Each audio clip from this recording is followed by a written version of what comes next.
por qué sonar, porque es un máster, ya Joaquín nos habrá dicho, es como muy abierto para no dejar a nadie fuera que le interese la investigación en salud, independientemente del perfil profesional del que derivéis. Y bueno, en mi sesión, me imagino que Joaquín nos habló de proteómica, ¿no? Ese palabra que analiza muchas proteínas a la vez, se utiliza en clínica para comparar proteínas entre población sana, población con cáncer, o entre población oncológica, que una me responde al tratamiento y otra no. Pues vamos a ver qué nos pueden decir las proteínas si las analizamos a gran escala, ¿vale? Como veis, hay muchas ómicas, cada día pues, se inventa alguien una nueva ómica, ¿vale? Pero generalmente la ómica más importante es la económica, ¿vale?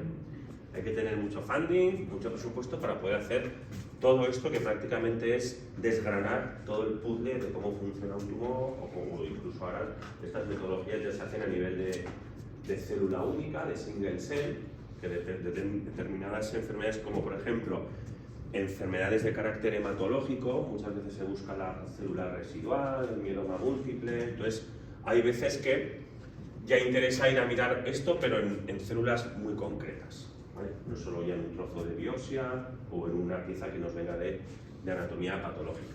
Mi parte, yo os voy a contar brevemente otra ómica, que es de lipidómica, es de las más recientes. Se utilizan también espectrómetros de masas para analizar perfiles lipídicos, ¿vale? Os voy a dar una serie de conceptos muy básicos. Ya tenéis la presentación, ¿verdad? Os la voy a subir. Luego os hablaré también de interactómica, que es, vale, una vez que estas metodologías me permiten abordar estudios masivos de muchas moléculas, ya sean genes con la genómica, metabolitos, metabolómica, proteínas, proteómica, los RNAs mensajeros, transcriptómica, pero bueno, luego tenemos la glicómica, que sería que analiza todo el perfil de azúcares, etcétera, etcétera. Luego hay herramientas que ya que empezamos a hablar un poquito de bioinformática, que nos permiten generar interactomas, ¿vale? Cuando estamos hablando, por ejemplo, de una proteína, ¿verdad? Pues ya sabemos que en el interior de la célula, o en un fluido biológico, en una muestra de sangre, suero, orina, plasma, las proteínas interaccionan entre sí, ¿vale? Imaginaros el interior de una célula es como una bañera llena de pelotas de tenis. Casi todas las proteínas tienen una forma globular. Entonces, ahí hay pelotas que están interaccionando entre sí, ¿vale? Físicamente o funcionalmente. Entonces, a día de hoy hay herramientas que nos permiten dibujar, vosotros vais a tener la ocasión de dibujar con un programa que está en internet, ver con qué proteínas interacciona una proteína que a vosotros os interese, ¿vale? Es una herramienta, tú le pones, quiero ver con qué proteínas interacciona la albúmina. Y entonces esa herramienta ya tiene todo el conocimiento actualizado y curado, es decir, solo hay información en esos repositorios que se ha demostrado científicamente, no es cosa de ruido ni de inteligencia artificial que te propone cosas, esto se ha verificado en una pollata de laboratorio, y entonces vais a tener la ocasión de realizar un interactoma, ¿vale? Es el conjunto de proteínas que interaccionan con una proteína. También puedes hacer el interactoma de un gen, ver cómo interaccionan los genes entre sí, ¿vale? Interactoma de un lípido, etcétera, etcétera. Y al final, que yo creo que esto lo conté muy someramente el año pasado, pero creo que os puede resultar también de interés, es una herramienta que está disponible en internet que nos permite hacer reposicionamiento de fármacos, ¿vale? ¿Qué es reposicionamiento de fármacos? Pues hablando de manera sencilla, son fármacos que en su día, por ejemplo, se desarrollaron y sintetizaron para tratar cáncer, pues ahora les estamos dando una vuelta y lo estamos utilizando en Alzheimer, ¿vale? Eso es lo que hago yo en mi laboratorio, o en Parkinson. ¿Y por qué? Porque ya ha pasado todas las fases de seguridad y de administración a sujetos humanos, todas las pruebas de dosis, de toxicidad, etc. Entonces, si eso ya, ese fármaco ya lo ha pasado en su día cuando se testó en cáncer, me estoy ahorrando mucho tiempo de desarrollo de una molécula y mucha inversión para ver si puedo detener o paliar la pérdida de memoria en Alzheimer o el trastorno motor en enfermedades como Parkinson, ¿vale?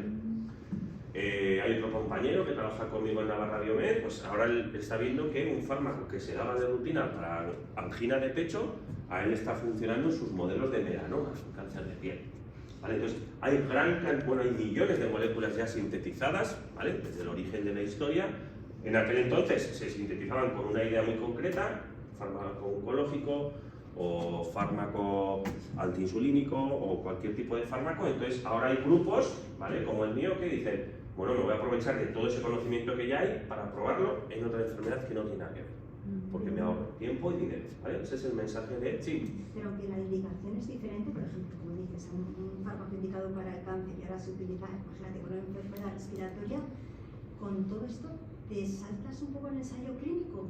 No, lo tienes que hacer. Vale, Claro. Vale.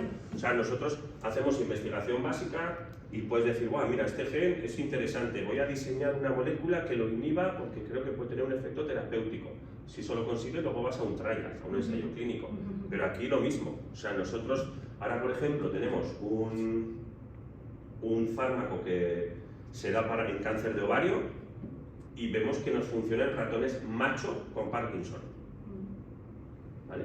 En unas pruebas son como una portería, colgamos al ratón, el ratón normal se aguanta un tiempo hasta que la fuerza puede con él, pero un ratón con Parkinson, según lo pone, se cae, ¿vale? No aguanta, no tiene esa contracción muscular. Pues con este fármaco vemos que aguanta y que tiembla el músculo, pero no se suelta, ¿vale? Entonces, esto luego dices, vale, muy bien, esto tienes que hablar con la empresa, con la farmacéutica que en su día desarrolló ese fármaco para cáncer de ovario y decir, oye, tengo estos datos preclínicos en otra enfermedad. Van a decir, pues bienvenido es, vamos a montar un ensayo clínico. Yo no tengo capacidad como investigador para montar un ensayo clínico. Podría, pero es que me falta mucho know-how de las fases, de los pliegos, de cuál es la cadena de personas que tiene que haber en un ensayo clínico, el interventor, el no sé qué, que coge las muestras, el data manager. Entonces, si vas a una empresa que ya tiene una molécula que encima tú le estás diciendo que te puede funcionar en otro campo, un campo para el cual no hay cura, entonces ellos se ponen en marcha y en mucho menos tiempo que si me pongo yo por mi cuenta, pero hay que pasar el ensayo clínico. Sí. ¿Y necesitas muchas pruebas? ¿Para qué? Para que te acepten el ensayo. Bueno, que funcione en humanos. El ensayo clínico yo creo que de estos se aceptan rápido, porque si lo estoy dando a humanos, a pacientes, en este caso son mujeres con cáncer de ovario, en su día también se hizo el despistaje para ver si ese fármaco en hombres iba a ser tóxico, no lo era, al final la prescripción se quedó en cáncer de ovario, pero sería probarlo y ver si en el contexto, por ejemplo, de Parkinson, pues si ralentizas el trastorno motor, o si ves que cognitivamente no está entrando en demencia, sino que el paciente pues está bien. Ahora el problema de las enfermedades neurodegenerativas, y ya estoy hablando de mi libro, el problema es que no hay cura, tú puedes paliar, ¿vale? Los fármacos que hay de Alzheimer mejoras 2-3 meses la capacidad cognitiva, pero no hay un fármaco que te revierta la pérdida de memoria, ¿vale? Y en Parkinson es lo mismo, hay aquí en la clínica universitaria está el IFU, que son ultrasonidos. Entonces los pacientes van con mucho temblor, son capaces de comer sopa, o sea, van como en un episodio motor muy agresivo, y con un ultrasonido a nivel cerebral el paciente sale el mismo día de la CUR y se puede ir a comer sopa y lentejas.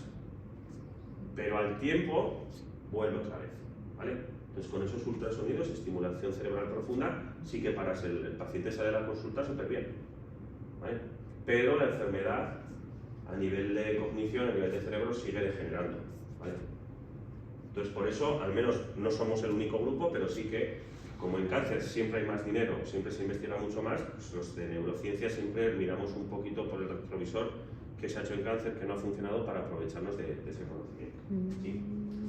Entonces yo mi idea hoy es hablaros un poquito de lípidos, ¿vale? Para que veáis la cantidad de lípidos que tenemos y no se conocen todos, ¿vale? Es uno de los mensajes que quiero que os llevéis a casa. La interactómica, ¿qué herramientas utilizan los investigadores para ver cómo interacciona la proteína del SARS-CoV-2 que nos volvió locos en la pandemia? ¿Vale? Por ejemplo, el ejercicio práctico que vais a hacer es sobre el SARS-CoV-2. Vais a utilizar un flujo de trabajo que utilizó un grupo finlandés para buscar nuevas terapias anti-COVID, cuando no sabíamos más que la gente que entraba a la UCI solo el 3% salía viva. Entonces se utilizó las herramientas que vais a conocer vosotros, ¿vale? Yo he tratado de que lo que aprendáis en el máster sea que no son cosas baladís, sino que esto hace 2 años esto se utilizó, ¿vale? Vale. Lipidómica, los 3 temas que vamos a ver hoy. A ver, ¿qué le pasa al puntero?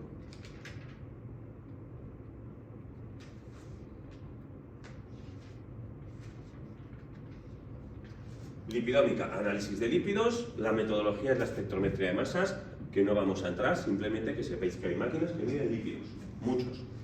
Y no solo los detectan, sino también los cuantifican. Nos dicen cuántos niveles hay de cada lípido. Y vamos a ver algún ejemplo de aplicación. La interactómica, ¿vale? Vamos a hacer interactomas. Vais a generar un interactoma con una aplicación online y vamos a ver interacciones funcionales e interacciones físicas, ¿vale?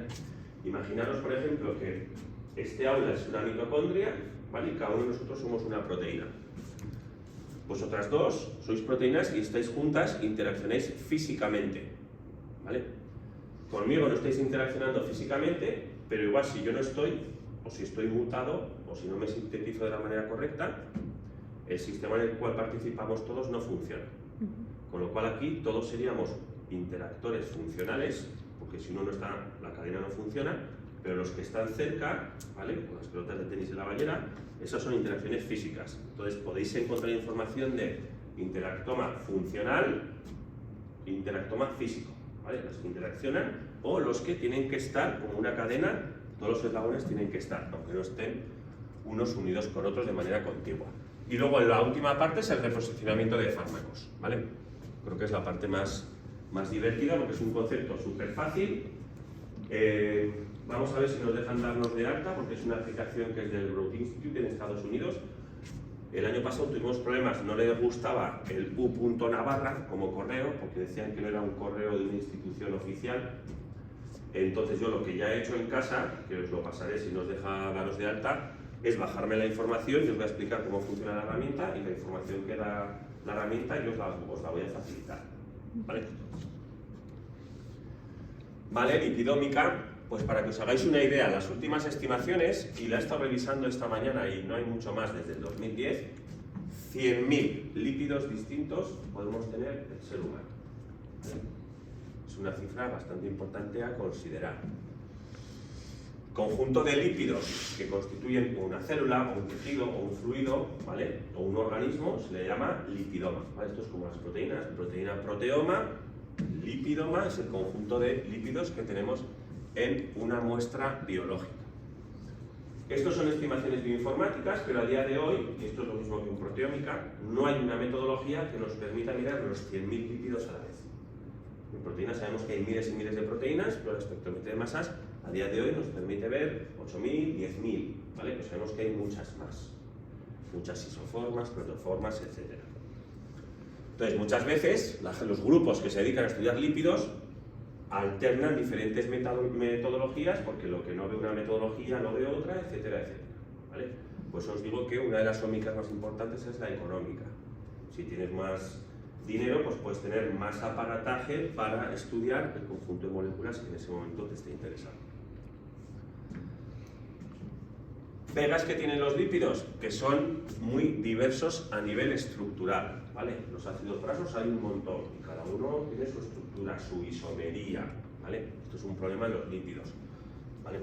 Puede haber especies isobáricas, no voy a entrar, pero en función de cómo refracte la luz, pues una misma molécula puede tener diversos isómeros. Y esto genera esa complejidad que hace que podamos tener hasta 100.000 lípidos. Y otro problema a nivel técnico es el rango dinámico o la concentración, la escala de concentraciones. Hay lípidos que hay muy poquito y en momentos concretos, ¿no? Imaginaros, pongo un ejemplo. Tengo un pico de fiebre, en ese pico de fiebre pues probablemente se habrá secretado un lípido, ¿vale? Al suelo, pero es transitorio, ¿vale? Luego ya se va a degradar. ¿Está ahí? ¿Eh? No escuché bien esa palabra, ¿está en citolia? Transitorio. Ah, ya. Transitoria. O sea, en la biología muchas veces son momentos transitorios. Tú puedes sintetizar un lípido y dejarlo en niveles altos, porque a la célula le interesa, pero también tú puedes sintetizar un lípido para un milisegundo que la célula lo necesita así, ¿vale?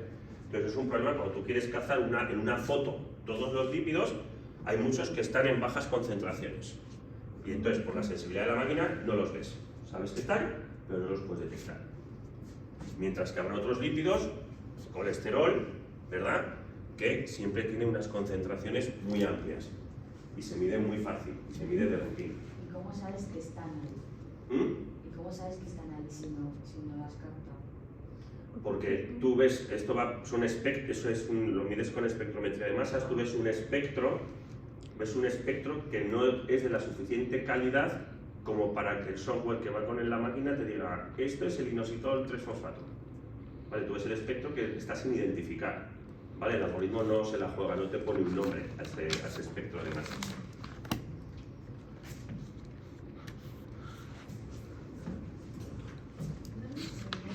Una de las versiones. Sí, la he quitado antes porque pensaba que igual...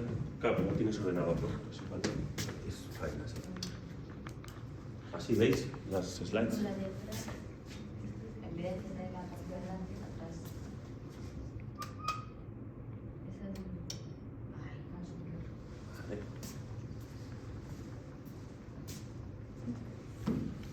menos. Vale, y esto os viene a hablar de nuevo del rango dinámico. No os lo tenéis que saber, pero vamos del rango de picomol por litro, ¿vale? Son bajas concentraciones, hasta milimolar, ¿vale? Hasta miligramos. Entonces, toda esta escala, fijaros, pues hay prostaglandinas, leucotrienos, que suelen aparecer en picos concretos de un proceso o de una patología, un proceso metabólico, ¿vale? Que se expresan en un momento concreto y encima no en muchos niveles, y luego tenemos pues, el colesterol, ¿vale? Entonces, ese rango dinámico, que es que hay muchos lípidos que se expresan poquito y hay pocos niveles, y hay tanta isomería y tantos análogos estructurales, hasta los lípidos que tienen concentraciones altas, eso hace que a día de hoy no haya una máquina que lo vea todo, ¿vale? Entonces habrá máquinas que aquí se sentirán cómodas y te verán muy bien todo esto, pero el que quiera ver aquí, pues va a tener que remangarse y trabajar un poquito más, ¿vale? Esto ya es más reciente, ¿vale? Un artículo, una revisión en Nature Metabolism en el 2019, que lo que nos dice es que ya empezamos a que la lipidómica necesita más estandarización. ¿A qué nos referimos que necesita más estandarización? Que a día de hoy cada laboratorio hace lo que buenamente puede, pero no hacen todos lo mismo, ni las mismas reglas del juego, ni los mismos controles de calidad, ¿vale? Entonces, en las diferentes fases que tiene un experimento de lipidómica, aquí tenéis la fase de muestra, la extracción de la muestra, la fase de espectrometría de masas, o más espectrometría aquí en inglés, qué datos se generan y cómo los reporto a la comunidad científica. Cómo soy de transparente en enseñar a la comunidad científica los datos que yo he generado. Entonces, hay gente que es transparente y hay gente que no, ¿vale? Muestra, pues fijaros, procesos de automatización. Hay gente que tiene robots que puede hacer 1000 muestras en un día y hay gente que va a una muestra cada hora porque solo tiene una pipeta, por ejemplo. Entonces, hay contaminaciones hidrofóbicas, estandarización del equipo, reproducibilidad, el biobanking, cómo guardamos las muestras de suero que nos vienen de la clínica. Las guardamos a 4 grados, las guardamos a menos 20 grados, las guardamos a menos 80 grados. Esa diferencia de temperatura va a impactar en la estabilidad de los lípidos que estén en el tubo, y habrá máquinas que verán más cosas que otras, ¿vale?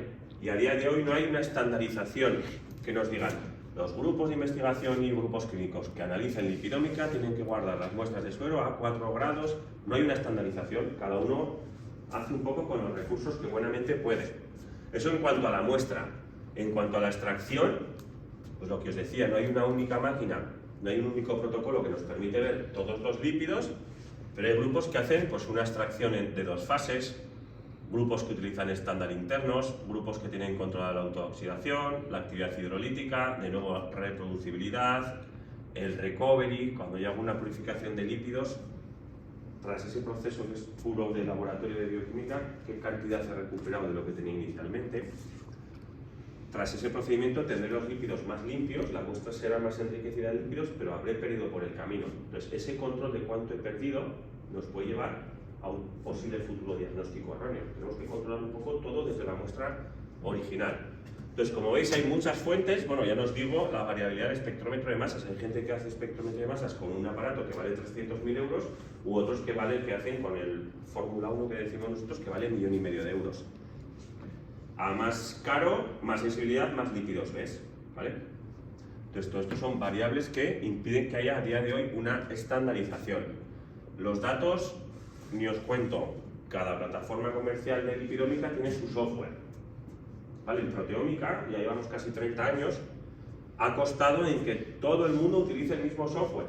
Porque si yo quiero analizar tus datos, que los has analizado en un software, yo necesito que lo que tú me estás diciendo es verdad, pero utilizando tu software. Porque si utilizo mi software, no van a ser lo mismo. Y esto al principio puede llamar la atención, pero esto es así. Los algoritmos funcionan de manera diferente, hay softwares más baratos, más caros, hay softwares que son libres, de acceso en internet. Y hasta ahora, en lípidos, cada casa comercial que nos proporciona un espectrómetro de masas, hay como 4 o 5 casas comerciales, cada una va con su software. Si me compras el espectrómetro de masas, te garantizo, porque igual no te funcionan las cosas, que con mi software. Y eso hace que haya grupos que hagan lipidómica en una patología cardiovascular. Entonces usted coges y dices, estos grupos están trabajando en lo mismo. La misma patología, mismas muestras, el espectrómetro cambia, el software cambia, los resultados son diferentes. ¿Vale? Por eso hay que apoyar la estandarización. Todavía no ha llegado al mundo de los lípidos, pero en proteómica ya nos obligan a subir a un repositorio el archivo RAW, el archivo crudo, sin manipular, sin analizar, sin normalizar, para que el que quiera se lo descargue y lo reanalice. Dime. ¿Y cuánto puede variar los datos de un software a otro? Buah, pues hasta el 30%. Sí, hasta el 30%. Habrá lípidos, como el colesterol, que cualquier software lo va a ver muy bien, pero cuando ya entras un poco en la zona de el espectro, esto es un esteroide o es un... Bueno, parece que sí, parece que hay mezcla, parece que es un isómero. Ahí hay algoritmos que se la juegan más, ¿no? Es como un examen tipo test. Hay gente que arriesga, ¿no? Pero hay otros algoritmos que son como más conservadores, que dicen, no estoy al 100% seguro, no te voy a decir que eso es tal lípido, porque no estoy completamente seguro. Este es un experimento de lípidos, para que veáis un caso práctico, que hicimos en el laboratorio, ¿vale? Estas son razones por las cuales nos interesaba mirar lípidos en la enfermedad de Parkinson, ¿vale? Sabemos que la alfa-sinucleína, que es una proteína que se pliega mal en Parkinson, que se hace ovillos en el cerebro y es lo que hace que la comunicación neuronal no funcione, sabemos que esa proteína interacciona con lípidos, ¿vale? Y a microscopía pues forma estructuras radiales, tubulares, ¿vale? Con diferentes solventes. Sabemos que la alfa-sinucleína necesita tener un entorno lipídico, ¿vale? Alrededor, ¿vale? Por otro lado, cuando está agregada, tanto in vitro como in vivo, se habían visto diferentes lípidos, ya se habían analizado diferentes lípidos. También sabemos que hay en la enfermedad de Parkinson mutaciones en enzimas que producen lípidos. Con lo cual nos parece relevante estudiar los lípidos, ¿no? Porque parece ser que la patología los tiene un poco en cuenta. Y sobre todo los cuerpos de Levy, ¿vale? Que son los acúmulos de esta proteína, pues al final tiene un alto contenido en lípidos también, ¿vale? Esto lo sabemos desde el 2019. Vale, entonces aquí lo que no sabíamos es si los lípidos pueden tener, la alteración en los lípidos en la enfermedad de Parkinson puede tener un rol causal, ¿no? Hay una alteración de lípidos que desencadena la enfermedad, o que pasan tantas cosas en la enfermedad de Parkinson que entre muchas de ellas, pues una es la alteración del metabolismo de los lípidos, ¿vale? Entonces, estos son los diferentes, esto es de una revisión del 2019, los diferentes fluidos, plasma, líquido cefalorraquídeo, medida en cerebro, en una región concreta del cerebro, en el cerebelo, otra región del cerebro, otra, todos los análisis que se habían hecho de lipidómica, ¿vale? Y en plasma se ha visto que baja este lípido en pacientes con Parkinson, estos también bajan, en cambio este sube en esta región. Como veis, la alteración de un mismo lípido puede ser diferente allí donde vayamos a mirar, ¿vale? Esto también es un punto a tenerlo en cuenta. En cerebro puede que aumente la concentración de un lípido, pero en suero puede que disminuya. No tiene por qué aumentar ese lípido siempre en cualquier fuente biológica de la enfermedad de Parkinson. Y lo que vimos que, bueno, en el líquido cefalorraquídeo, aquí están las siglas en inglés, pues había poquitos lípidos mirados, ¿vale? En la enfermedad de Parkinson. tuvimos la oportunidad de colaborar con un grupo de Londres que recogían líquido cefalorraquídeo de pacientes muy bien monitorizados con Parkinson, ¿vale? Y hicimos un estudio piloto, muestras control, ¿vale? Hombres, male, female, mujeres, y muestras de individuos que tenían Parkinson. En total, en este experimento hicimos 10 controles y 20 con Parkinson. Y dentro de estos 20 con Parkinson, 9 eran demencia asociada a la enfermedad de Parkinson. O sea, ya habían evolucionado, ya no solo tenían trastorno motor, sino probablemente ya son pacientes que están en una residencia, que pueden tener ataques violentos de reacción, como mucha ansiedad, pacientes ya de difícil control en un hogar, ¿vale? Que tiene que haber supervisión. Vale, entonces dijimos, bueno, ¿qué lípidos hay aquí?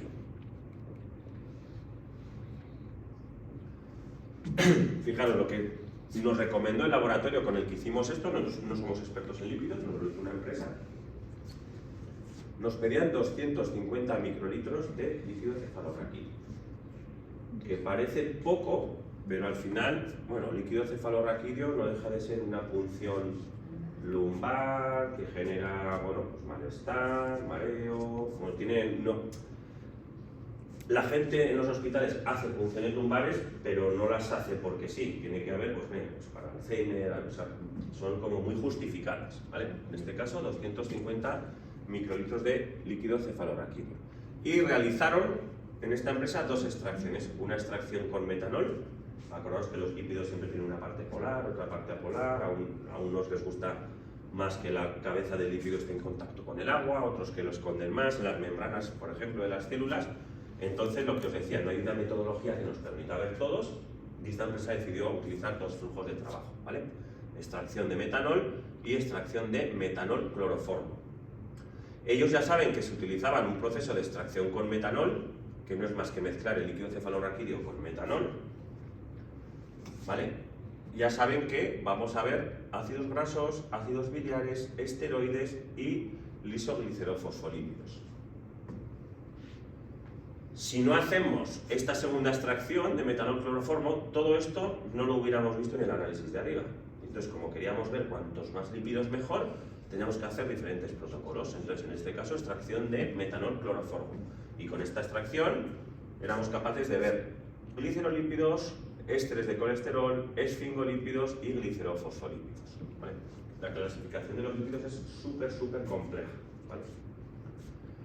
Vale, pues esto es lo que hicimos, no vamos a entrar, esto es un pantallazo de lo que nos dio la empresa. Nos dijo, bueno, pues vamos a hacer 2 plataformas, extracción con metanol, extracción de metanol cloroformo, vamos a hacer el análisis por espectrometría de masas, os vamos a procesar los datos. Todo esto es bioinformática, a vosotros os queda muy grande, a mí también, ¿vale? Aquí la idea es que sepáis ubicar la metodología, de qué va un poco y dónde la puedo aplicar. Y ya me buscaré quién es experto en ello, ¿vale? No os perdáis en que no estéis pillando todos los conceptos, es simplemente un batido de lo que se está haciendo a día de hoy en investigación biomédica, ¿vale? Esta parte es bioinformática, detección del pico, ¿vale?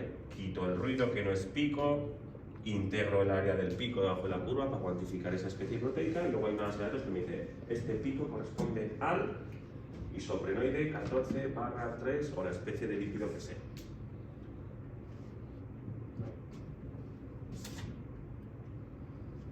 Y esto eran la parte de reactivos que ellos utilizaron para el espectrómetro de masas, ¿vale? El tipo de columna, el flujo, fijaros a 0,14 mililitros minuto. La muestra iba pasando a ese flujo. En proteómica trabajamos con flujos de nanolitros minuto. O sea, te quedas mirando el tubo y hasta que ves la gota, si tienes algo de presbicia, igual no la llegas ni a ver, ¿vale? Esto es un flujo bastante majo, bastante bueno. Y solventes, obviamente solventes orgánicos cuando estamos trabajando con lípidos, porque tenemos que tener en cuenta la polaridad. Vale, pues después de hacer esto, midiendo todos los lípidos que pudimos detectar en su espectrómetro de masas, pues ya veíamos que su distribución, ¿vale? Este fue el primer hallazgo un poco que nos pusimos contentos, era que ya solo mirando los lípidos del líquido cefalorraquídeo, el análisis ya separaba prácticamente las 2 poblaciones. Los triángulos eran control y los circulitos, cada circulito era un paciente. y ahí está integrada toda la información del espectrómetro de masas. ¿Vale? Los que más se separaban, esto es una representación, simplemente que conozcáis, igual ya la conocéis, se llama Volcano. Aquí se representa el fold change, lo que cambia cada lípido entre control y población con Parkinson, y aquí es la estadística. Entonces los cambios más grandes del Volcano, que es una representación en V, son los que más a la derecha y más arriba estén. Los cambios, los que cambien más veces, ¿no? Hay diferencias en las cantidades más abruptas, y los que más arriba estén más significativas tengan el p-valor, ¿vale? El estadístico. Y como veis, pues aquí tenemos glicerolípidos, ácidos grasos, más glicerolípidos. Aquí tenemos la clasificación por categorías, pero luego, claro, dices, oh, pues es que aquí hay muchos glicerolípidos. Claro, el diacilglicerol 32 2.0, esa es la nomenclatura de cada lípido.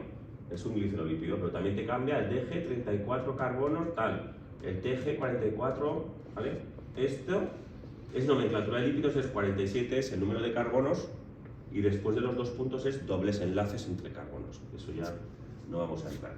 Pero fijaros la sensibilidad del equipo, que nos distingue entre carbono y carbono. El equipo ya es capaz de detectar lípidos diferentes. Y como veis, todos estos lípidos estaban más expresados, o sea, más detectados, más niveles. Estos lípidos estaban en mayor abundancia en el líquido cefalorraquídeo de los pacientes con Parkinson, en nuestro estudio piloto, que en la población que no tenía la enfermedad. Y estas son las tasas de fold change. 1,45 veces más este lípido en Parkinson que en control. Este está por debajo, o sea, se encontraba en menor cantidad en la población con Parkinson que en control, etcétera, etcétera. ¿Vale? Una pregunta, ¿en eso se recogieron los análisis de las dos muestras, tanto de las 30 muestras, de los 20 individuos con Parkinson y de los 10 individuos control? Y esta es una integración de datos, es cómo se separan los lípidos. Pues aquí todos estos puntos azules son los diferentes triacilglicéridos que fueron capaces de detectar. Sí. Aquí cada punto es un tipo de lípido. Sí, sí. Lo que me refiero es que nos decías que se separaron las muestras de líquido cefalorraquídeo y uno se mezcló con metanol y otro con metanol más cloro. Sí, esto ya es la unificación de los dos flujos de trabajo. Sí. Entonces, y este gráfico ya integra las dos plataformas. Y es con todos los datos de cuantificación y de detección de cada lípido, agrúpame las muestras. Y de repente, pues los triángulos se iban como más a la izquierda y los parkinsonianos como más a la derecha. ¿Vale? Esto dio a pie a pensar que de entrada la lipidómica puede ser una herramienta de screening para un despistaje de ¿tienes Parkinson? Sí, no. Pero el problema es que otros grupos han utilizado lipidómica y a día de hoy en la clínica tú ya diagnosticas a un paciente si es control o es Parkinson, ¿no? Entonces, el cogollo en la clínica están las diferentes sinucleopatías, o sea, el Parkinson, luego está la enfermedad por cuerpos de Levy, la parálisis supranuclear progresiva. Hay otras enfermedades que a nivel clínico son muy complicadas de distinguir, porque tienen el mismo fenotipo. O de forma precoz a lo mejor. O un estadio muy preliminar. Entonces, tú puedes ir a una clínica, me ha dado un temblor así, todo el mundo ya piensa que es Parkinson, pero es un temblor pasajero, a los 2 meses el paciente deja de temblar y nunca más ha temblado. Entonces, muchas veces el temblor no es solo específico de Parkinson, y ahí es donde la clínica cojea un poco, que hasta que no progresa más la enfermedad, no son capaces de discernir si tienes una parálisis supranuclear o tienes un Parkinson típico, porque luego están los Parkinsons atípicos, pero eso ya son matices más concretos. Entonces, cuando haces lipidómica para distinguir entre los diferentes tipos de Parkinson, que es donde ahora mismo la clínica falla, la gente busca una segunda opinión, me voy a otro centro, etcétera, etcétera, ahí todavía no da la cara, no son capaces, obtienen los grupos que están en eso, obtienen los mismos resultados que nosotros. Los controles los separamos muy bien y aquí pues podrías tener 10 puntos pueden ser de un parkinsonismo y el resto de otro parkinsonismo, pero entre ellos no los separas. ¿Me explico? El perfil es de un perfil lipídico parkinsoniano, pero eso en la clínica pues es muy obvio, ¿no? Separar un grupo sano de un grupo parkinsoniano. Pues estos son desarrollos tecnológicos, al final toda esta investigación es para que en unos años facilitar el diagnóstico, o sea, tomar decisiones clínicas lo más certeras posibles, reducir error, reducir gasto, ¿vale? Y obviamente que hay otra parte que es la que veremos al final, la del desarrollo de terapias. O sea, una vez que diagnosticamos mejor con las ciencias ómicas, vamos a poner remedio, vamos a intentar curar. ¿Vale? Y aquí más ejemplos, pues por ejemplo, ácidos grasos, ¿cuáles? Pues mira, los insaturados y los saturados, ¿vale? Grupo parkinsonismo, grupo control. Las amidas primarias, ¿vale? Los ésteres de colesterol, los esteroides. En general, en nuestro estudio, y luego ha sido corroborado por otros grupos, tendemos a ver más cantidad de lípidos en el cerebro parkinsoniano, en el líquido cefalorraquídeo, que en población control. Lo que sí que te da una idea es que, bueno, si esta tecnología no es específica para diagnosticar Parkinson, sí que nos da una evidencia de que realmente el metabolismo lipídico sí que está alterado en la enfermedad, porque en el fluido que recorre y baña las estructuras cerebrales vemos, y otros grupos también, que siempre hay más lípidos de lo normal, ¿vale? Hay hipótesis que dicen, bueno, pues hay muerte neuronal, el contenido de las neuronas se vierte al líquido cefalorraquídeo y puede ser una de las razones por las que veamos más lípidos siempre, pero generalmente es siempre lípidos al alza, siempre hay más, ¿vale? Y aquí lo tenéis. Diacilgliceroles, triacilgliceroles, las esfingomielinas, las ceramidas, bueno, cualquier tipo de lípido que os pueda sonar, generalmente les tenemos al alza. Entonces, como conclusiones de este experimento piloto, eran que utilizando 250 microlitros, ¿vale?, de líquido cefalorraquídeo y combinando una extracción dual, metanol y metanol cloroformo, esta empresa fue capaz, con su máquina y con su software, de monitorizar 257 lípidos a lo largo de las 30 muestras.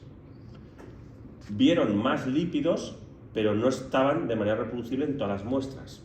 Entonces, como podía ser igual artefacto de la extracción o podía ser incluso algo biológico, ¿no?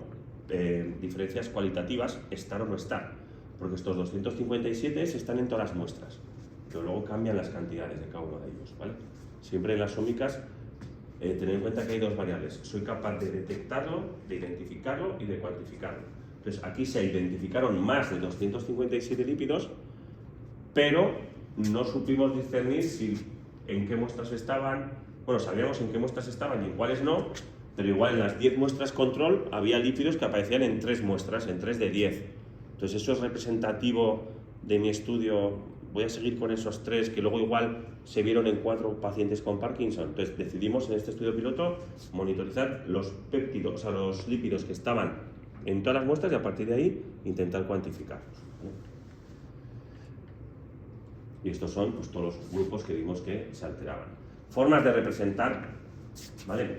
En rojo sube, en verde baja. Entonces aquí tenemos las diferentes comparaciones. Quisimos ir un poquito más allá, porque también el biobanco que nos pasó los líquidos cefalorraquídeos también tenía los cerebros de esos sujetos que fallecieron con Parkinson, ¿vale? Entonces teníamos información del estadio neuropatológico en el que se encontraban. El Parkinson no es sí o no, o sea, tiene diferentes estadios, ¿vale? Diferentes alteraciones moleculares que se van desarrollando a lo largo de la enfermedad. Eso está bastante bien caracterizado en clínica. Entonces quisimos ver, bueno, los cambios que hemos visto en la comparativa gruesa, ¿no?, de Parkinson control, pues a ver si había lípidos que cambiaban en pacientes que se diagnosticó, o que tuvieron la enfermedad de Parkinson menos de 10 años, de los que tuvieron una enfermedad de Parkinson de mayor duración. Intentamos hacer un poco análisis a ese nivel. No era un tamaño muestral muy grande, estábamos hablando de 30 sujetos, pero bueno, nos pareció interesante. ¿El qué? De esos 12 controles. 10 controles. 10 controles. 10. Pero tampoco es fácil obtener líquido cefalorraquídeo de un paciente control, porque esto te lo tiene que aprobar el comité de ética. De yo voy a hacer este procedimiento, este proyecto. Entonces, ¿cómo justificas que vas a hacer una punción lumbar a alguien que no la nea? ¿Por qué? Si para su salud no lo necesita. O sea, es porque tú eres un friki y quieres investigar, pero claro. Entonces, en Inglaterra es como más tolerante el sobornar a gente, te pago 100 euros y te hago una... O sea, muchas muestras van así. ¿Y cómo justifican entonces? No, no entiendo cómo justificaron entonces. Pues miran hacia otro lado. Ven que es más relevante lo que puedas generar de este estudio que el dolor de cabeza transitorio que le puedas generar a ese paciente. Okay. Claro. aquí hay a estudiantes de medicina, se les invita más en la universidad privada, se les invita a formar parte de programas de investigación. Entonces esos programas de investigación pasan por extracción de médula, para poner a prueba protocolos para mieloma múltiple y así. Entonces, como los jóvenes generalmente tienen una médula cuando la echas en cultivo te dan muchos linajes celulares, monocitos, la población roja, la blanca y demás, y esos estudiantes se pueden llevar 50 euros cada vez que van a la CUN. Entonces, claro, si te garantizas, siempre hay médulas, porque siempre hay estudiantes que quieren 50 euros y no tiene mucho riesgo, no es una punción lumbar, o sea, es una analítica, extracción de sangre, tititi. Pero, por ejemplo, estoy pensando, cuando donas médula, por ejemplo, es que ese es otro es procedimiento. otra movida, es escoger del esternón o de la cadera, ¿es eso? Es que cuando eres Se donante blanca. de médula, ahí se extraen a través de la plaqueta de la féresis, se escogen las células para modificar. Pero en cambio, cuando necesitas médula, necesitas la médula ósea. Para el estudio Pues no, que igual a lo que me refiero igual es lo que tú dices de una... féresis. Sí. Ya. Entonces ahí siempre hay... La médula es que esos 50 euros es muy poco. Siempre hay estudiantes voluntariosos a 50 euros para, bueno, participan de esa manera, pero ya, claro, una punción lumbar, Ya. yo no sé si por 200 euros me la hago, a esta edad. O sea, si me pillan acabando la carrera, estudiando fuera, y me dices, ¿cómo? 200 euros el día 24 de mes, que no tengo un duro. Hazme 3.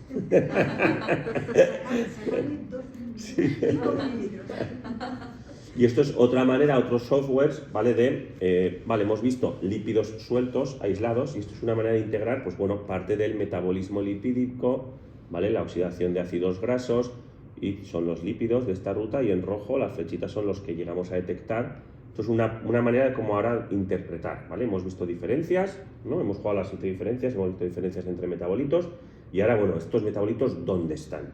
¿Qué hacen? ¿Vale? ¿En qué rutas biológicas participan? ¿Vale? Y esto también te lo hace la empresa, ¿vale? Con esto, ¿hacia dónde vamos?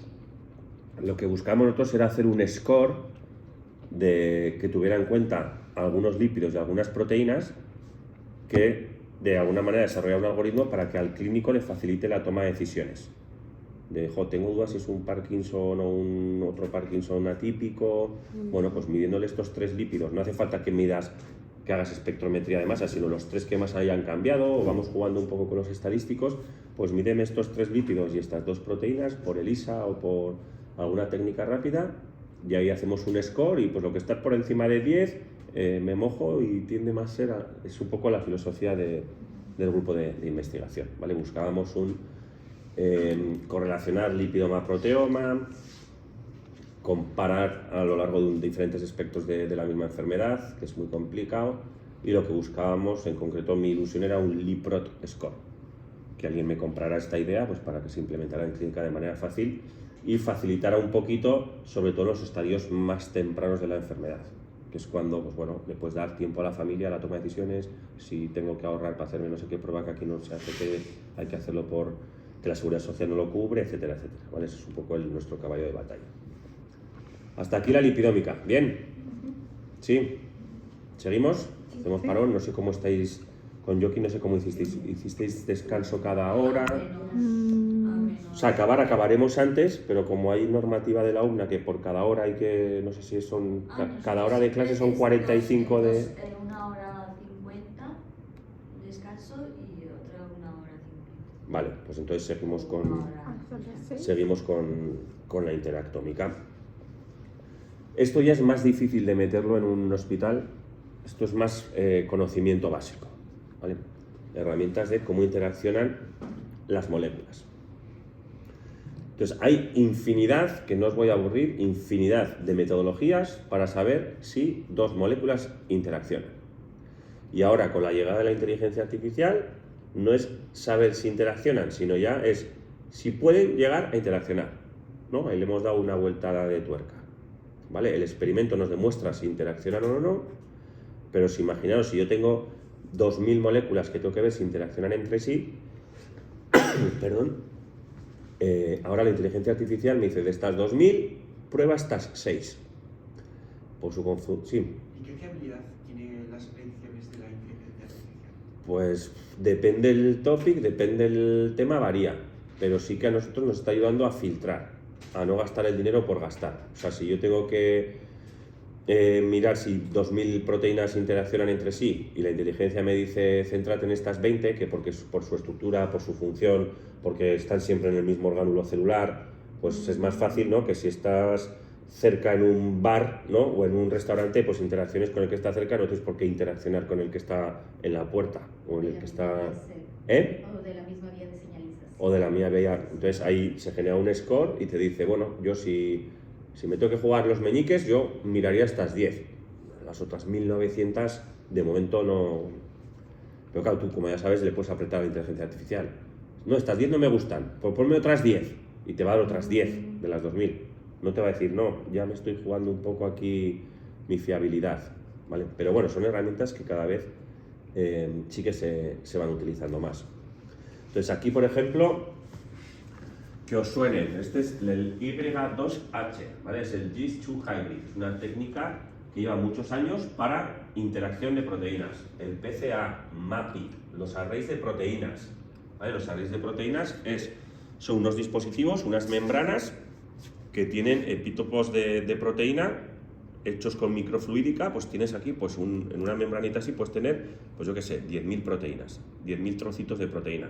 Entonces tú añades tu muestra, lavas, incubas con un anticuerpo fluorescente, escaneas esa membrana y donde ves puntos de fluorescencia es que ese trozo de proteína ha interaccionado con algo de tu muestra.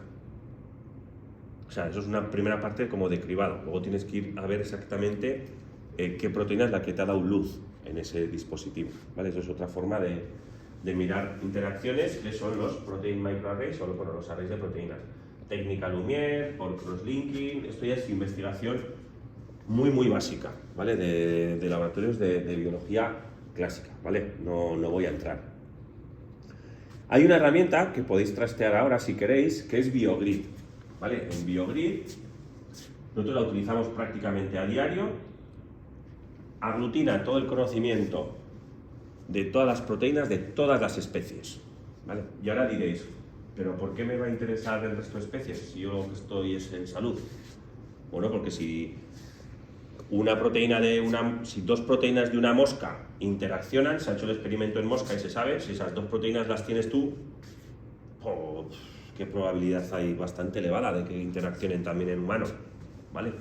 O dos proteínas que interaccionan en un gusano y tú no tienes esas dos proteínas, pero una de ellas tienes el 95% de homología y otra el 76%.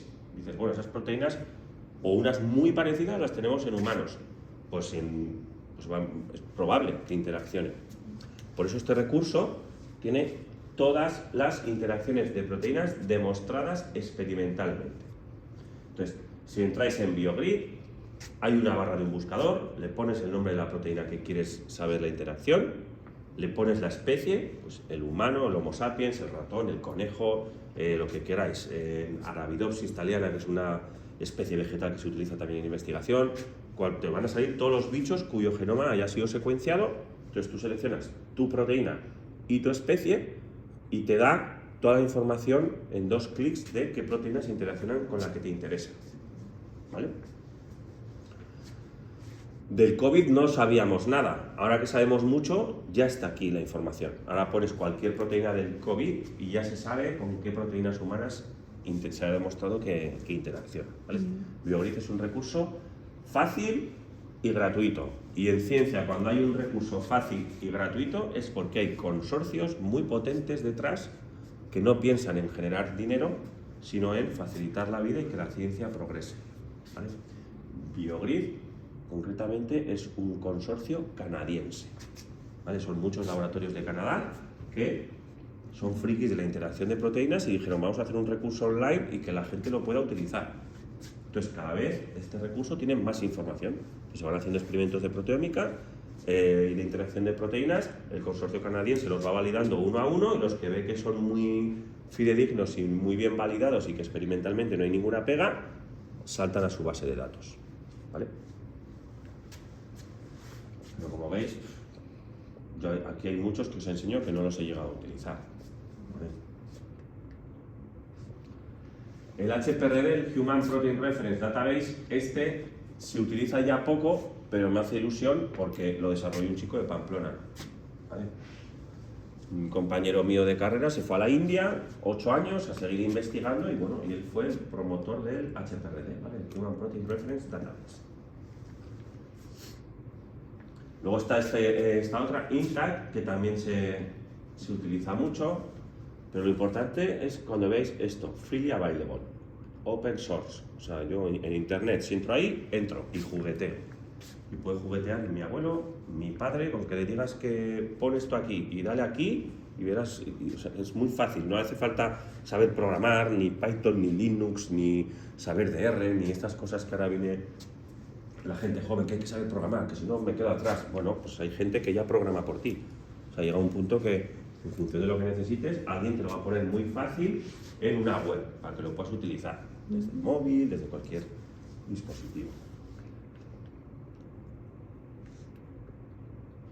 Stream, que es el que vais a conocer vosotros hoy y con el que vais a jugar a la hora de hacer el ejercicio práctico. Human Protein Atlas, un consorcio sueco, ¿vale? Este consorcio se ha puesto, a ver, no sé estas cifras, a ver.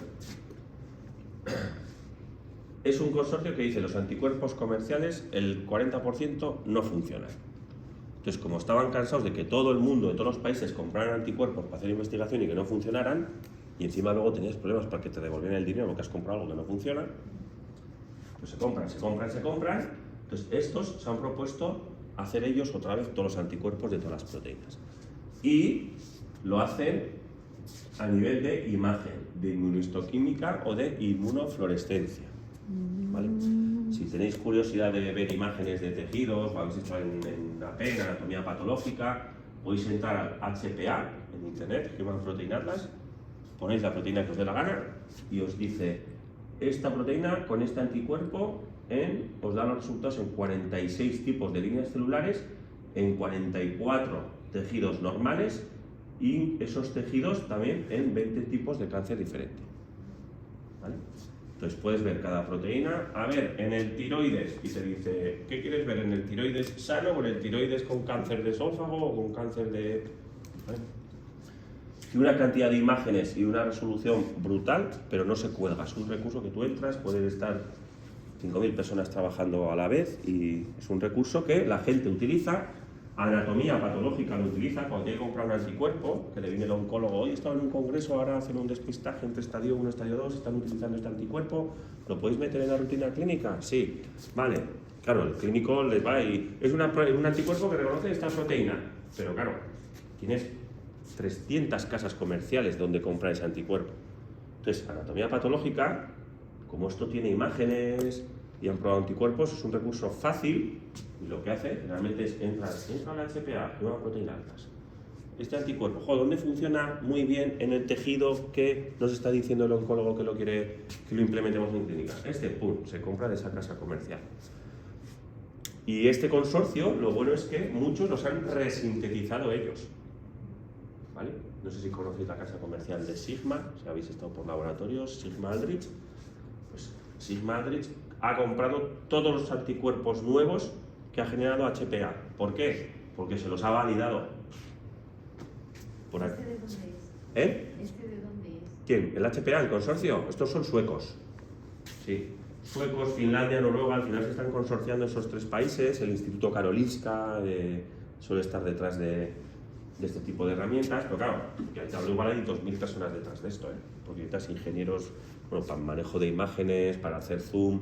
Luego tienes, creo que contiene una herramienta de puntuación que te dice, este anticuerpo no me ha funcionado en colon, o sea, he desarrollado un anticuerpo nuevo que ha pasado todos los controles de calidad, pero en colon no me ha funcionado, pero en hígado, mira, pum, todos los hepatoncitos, tal. Entonces, depende qué tejido quieras mirar, pues ya tienes un punto de información. y oye, queremos implementar en clínica tal marcador, veo que tal, pues y te dice, pues vete a Sigma, la referencia es ti. Entonces, estos ya, no digo que se puedan echar a dormir de por vida, pero hay más de uno se ha jubilado, pero bastante bien con el contrato de Sigma. ¿Vale? Entonces, es un recurso que ha surgido de la inoperancia de que había cosas que no funcionaban en el mercado, joder, pues lo hacemos nosotros, y lo han hecho, y lo validan súper bien. Es un recurso curioso para navegar. Si os gustan las imágenes de inmunohistoquímica y así, es súper chulo. Más herramientas de interacción proteína-proteína. Pues es que, ¿qué os diría? Que cada mes sale una. Y ahora con la inteligencia artificial, pues depende de que la ponga la inteligencia artificial, si la pongo antes y después de mi motor de búsqueda de la interacción, pues van saliendo iteraciones, van saliendo, se va mejorando, como en todo. ¿Vale? Entonces, no sé, ya llevamos 7 slides de estas, pues 7 por 20 que tendrá cada slide, pues hay como 150 o 200 recursos habrá ya de interacción proteína-proteína. En este caso, aquí ya son softwares. Softwares o páginas web que te permiten pues, predecir, alinear secuencias, si pueden interaccionar o no, qué partes de las proteínas pueden interaccionar o no. ¿Vale? Aquí de nuevo sale string, que es con el que vamos a trabajar, que ya veréis que es súper sencillito. Y entramos os voy a contar 2 herramientas que son las que nosotros utilizamos en el laboratorio, sobre todo a nivel de interacción de proteínas. Estas herramientas nos permiten conocer cómo interaccionan mis proteínas entre sí. Cuando digo mis proteínas son las de mi experimento, ¿vale? Imaginaros que hemos hecho un experimento de proteómica en colaboración con el departamento de oncología. Hay un anticuerpo que se está utilizando en inmunoterapia, que parece que es la bomba en cáncer de pulmón, pero siempre hay un 30% de pacientes en los que no funciona. Y no sabemos por qué, porque encima analizando las histologías y fenotípicamente el paciente, pues parece que eran los mismos nódulos en el mismo sitio y está respondido y este no, ¿vale? Y te joder, encima eran 2 varones de la misma edad, entonces hay cosas que dicen, bueno, vamos a analizar, ¿no?, por proteómica esos tumores para ver qué les hace diferentes, ¿vale? Para intentar ver por qué un paciente ha respondido y por qué otro no.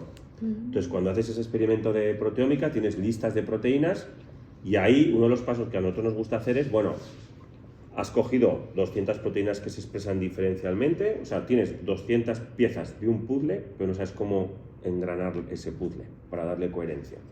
Entonces, generamos el interactoma de ese listado. También podemos predecir alguna red de interacción, y ya antes ya se podía, pero ahora ya con la inteligencia artificial te va a predecir cualquier cosa, luego habrá que remangarse y muchas cosas hay que validar, por supuesto. Lo que os decía antes, la interacción puede ser física o funcional, ¿vale? Si hay 2 proteínas que están juntas y que interaccionan físicamente, esa interacción es física, pero si hay 2 proteínas que están en la misma vía de señalización, y pongo el ejemplo clásico de la glucólisis, ¿vale? Esa ruta que nos permite sintetizar ATP, pues desde la primera proteína, que es la exoquinasa, hasta la última de esa ruta no interaccionan entre sí, pero si no está la primera, al final no se produce ATP o no se metaboliza la glucosa, ¿vale? Esos son interacciones que conocemos en el argot científico como funcionales. No interaccionamos físicamente, pero si yo no estoy, tú no funcionas, y viceversa, ¿vale? Y la herramienta es String, ¿vale? Si queréis, los que tenéis ordenador, os animo a que trasteéis.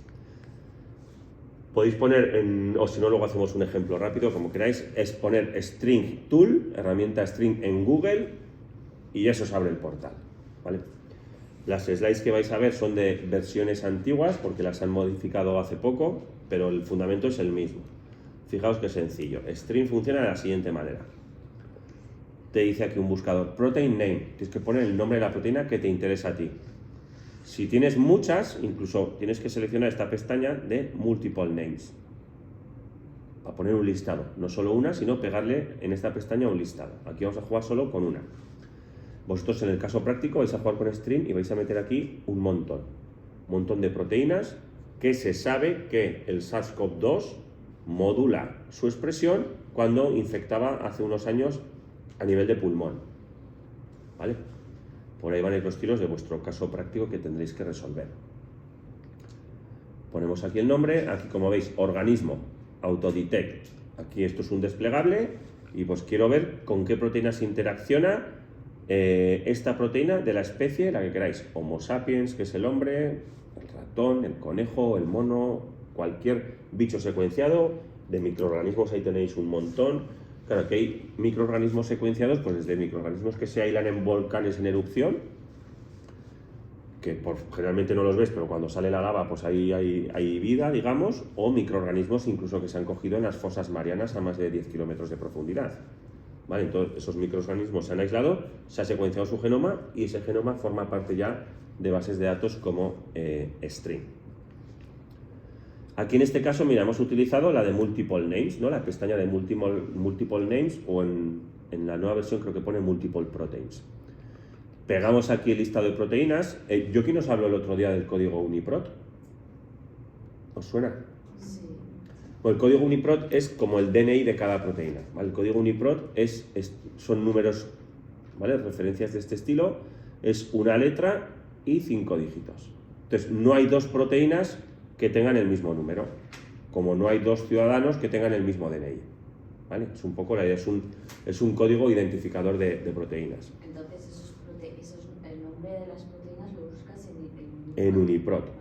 Uniprot.org, que es otro recurso que es el recurso por excelencia de proteínas, ponéis el P10896 y os da toda la información que se conoce de esa proteína, ¿vale? Entonces aquí ponéis en multiple names o multiple proteins, creo que pone la última versión, pegamos los códigos de proteína, aquí también puedes poner códigos de genes, ¿vale? El software te admite trabajar tanto con genes como con proteínas. En este caso hemos seleccionado una especie de una plantita que se utiliza en investigación, Arabidopsis thaliana. Hemos pegado los códigos, seleccionamos la especie, le damos a Go y lo primero que nos dice ya es la función de cada una de esas proteínas, ¿vale? Si no tuviéramos recursos como este, tendríamos que buscar cada proteína one by one, una a una, ¿vale? Entonces, string, tú le puedes meter, creo que es hasta 3.000 códigos de proteínas, seleccionas la especie, clic, y en 10 segundos tienes la función de tus 3.000 proteínas, que es este texto de aquí. Fijaros, le habíamos metido este código, ¿no? Pues string ya nos dice, este código pertenece a la activasa del arrubisco, una proteína vegetal. Te dice toda la función de cada una de ellas, ¿vale? Es tan majo string que te pide hasta perdón. Aquí te dice, sorry, string found no proteins by this name in Arabidopsis thaliana. Es decir, la proteína que tú me has dicho con la que yo juego, yo no la tengo en mi base de datos. Así que lo siento, ten en cuenta que en el interactoma que vamos a generar, esta proteína no va a estar porque yo no la contemplo en mi base de datos, ¿vale? Le damos a Continue. String lo que hace es, cada proteína o cada gen le asigna una bolita de un color. Y la asignación del color es random, es totalmente aleatorio, ¿vale? Y aquí tenéis nuestro input, los códigos eso que habéis visto de UniProt, aquí ya está con el nombre del gen, nos dice la función y nos dice el color de la bolita que él le ha asignado, totalmente aleatorio, ¿vale?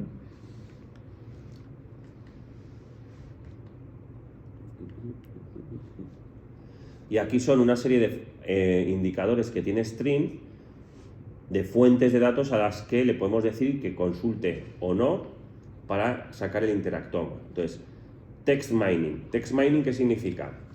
Que si dos proteínas están citadas en el mismo abstract de un paper o de una publicación científica, String ya lo considera que hay una relación funcional, porque forman parte del mismo estudio, de la misma enfermedad, y aparecen dos proteínas en el mismo estudio científico, les atribuye un link funcional. Entonces, él lo considera. Y tú puedes descliquear esta opción, si quieres.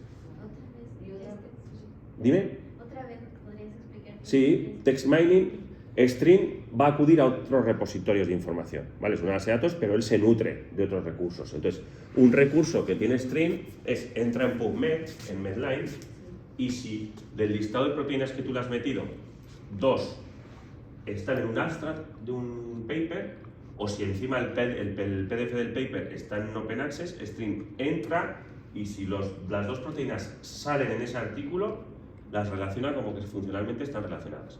Pero no tiene por qué ser una interacción física. ¿Me explico? Y hay un grupo de investigación que, estudiando la colitis ulcerosa, estas dos proteínas las está nombrando. Para mí es que están relacionadas funcionalmente. ¿Me explico? Entonces, eso mal, ¿verdad? ¿Eh? Eso podría confundir. Bueno, pero o te puede ayudar mucho. Sí, sí. Porque no asevera nada.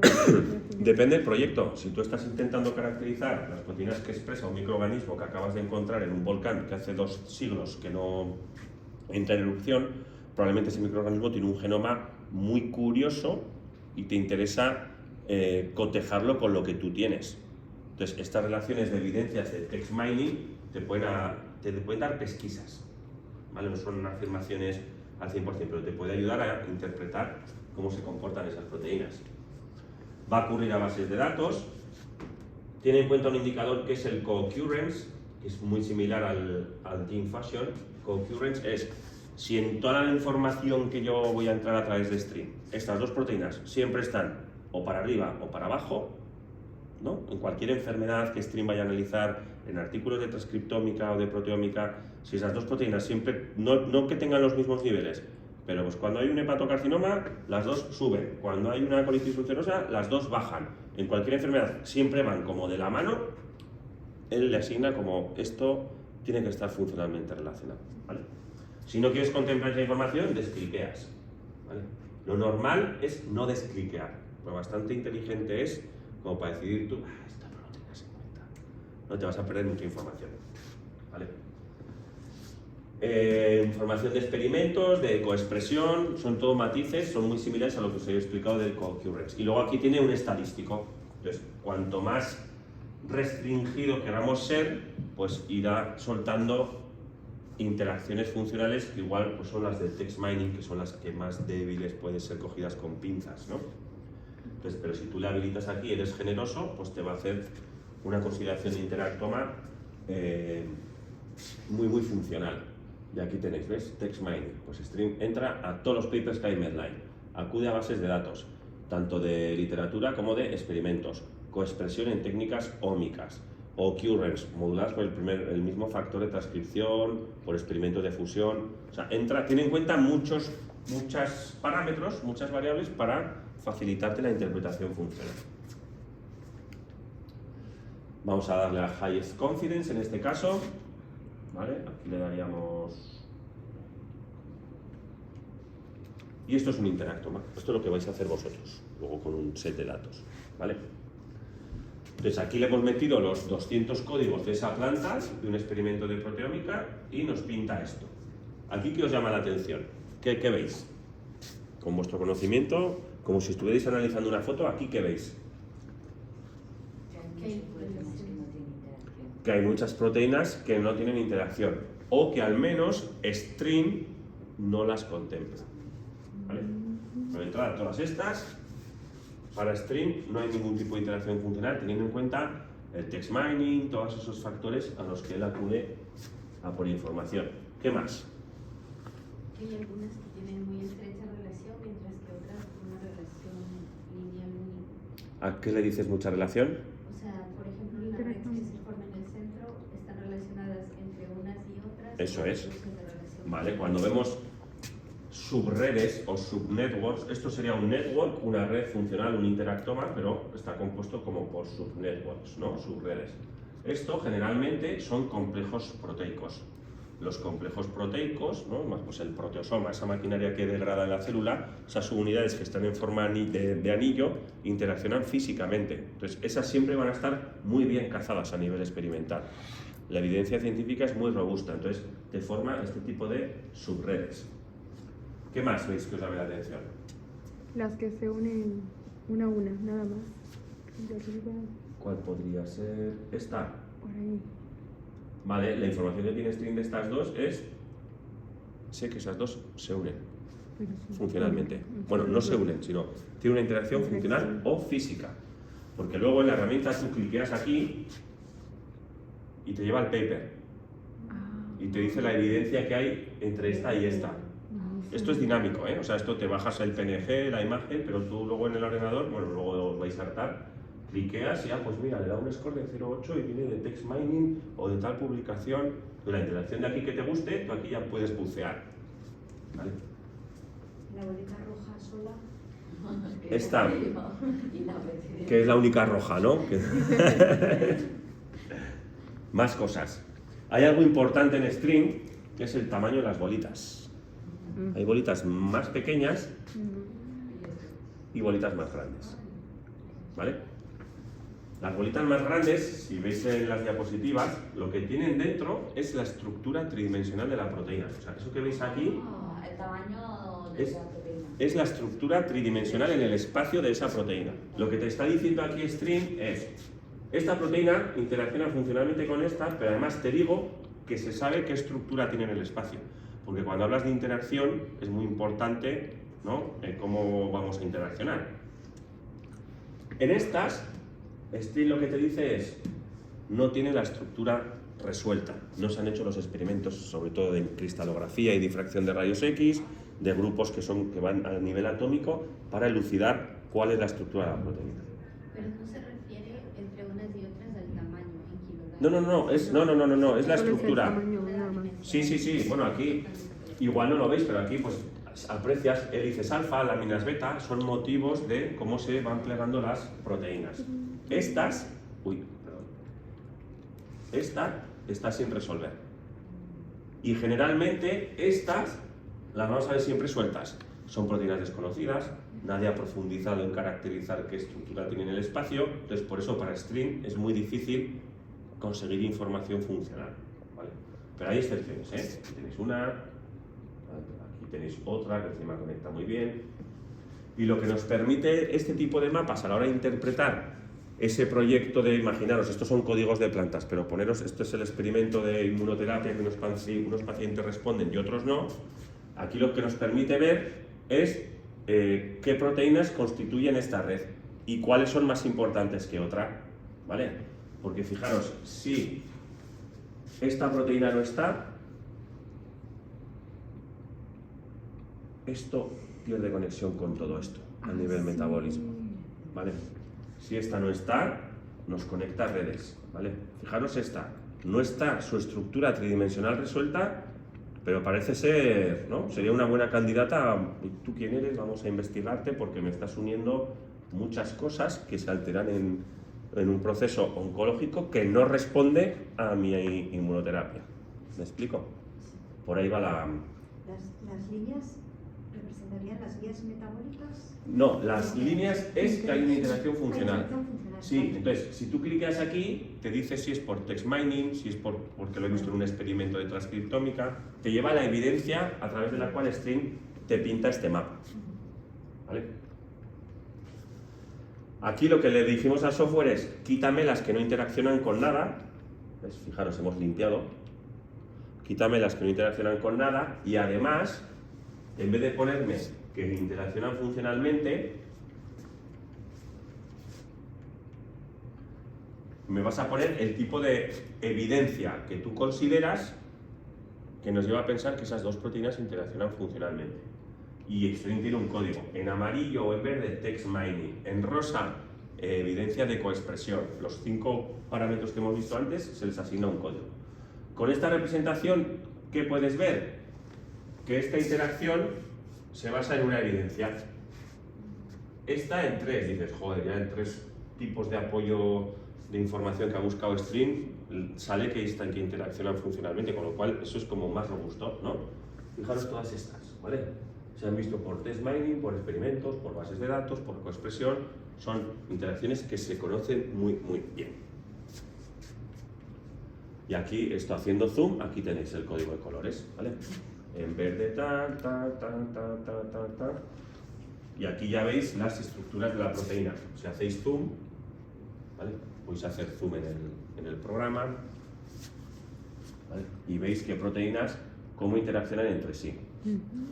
Además, en esta versión no, pero en la que vais a jugar vosotros sí, tiene un análisis ontológico detrás, que es un análisis ontológico que nos permite ver en qué rutas de señalización o pathways están implicadas estas proteínas. Entonces, tú le has metido 200 fichas de un puzzle y debajo te va a decir, estas 5 fichas de un puzzle son de la cadena transportadora mitocondrial. Estas 5 fichas de este puzzle, o sea, estas 5 proteínas pertenecen a formación de vesículas extracelulares. Estas 5 están implicadas en la vía de la interleuquina 2. Entonces, él te propone las vías, tú cliqueas en cada vía y entonces se te ponen todas las bolitas grises, menos las que tú has cliqueado, que le has asignado un color, y se te ponen en rojo. ¿Vale? Entonces tú vuelves a reanotar la red. Estos son los colores que él se inventa, tú lo puedes dejar todo luego a gris y muéstrame las que participen en la interleuquina 2, pum, y se te pintan estas 4, por ejemplo. Muéstrame las que tienen actividad o participan en actividad antiviral y te las pintará en verde. Entonces tú, este mapa, aparte de saber cómo interaccionan funcionalmente tus proteínas, ya ves qué rutas metabólicas están distinguiendo un tumor que responde a una inmunoterapia a uno que no. ¿Vale? Sí, ¿me seguís un poco el concepto? Más herramientas. Nos van a seguir interesando las mismas preguntas que antes. ¿Cómo interaccionan mis proteínas entre sí? Predecir alguna red de interacción, reguladores de la red, que no voy a entrar. Y esta es otra herramienta, se llama Ingenuity y esta es de pago. ¿Vale? 20.000 euros la licencia al año. ¿Vale? Stream gratuita y esta de pago. ¿Esta por qué es de pago? Porque te da cositas tipo de esta proteína que me has metido aquí, que sepas que es el target de este medicamento. Entonces ya mete información, entre otras cosas, información farmacológica que hace que las empresas farmacéuticas, para una empresa farmacéutica, ¿qué son 20.000 euros? ¿No? Pues dicen, bueno, pues la compro. ¿Vale? Nosotros en el laboratorio generalmente la tenemos, pero cuando vienen épocas de vacas flacas, pues es una de las cosas que dejamos de renovar, ¿no? A veces igual interesa más renovar un contrato de una persona que trabaja muy bien en el grupo que renovar una licencia. ¿Vale?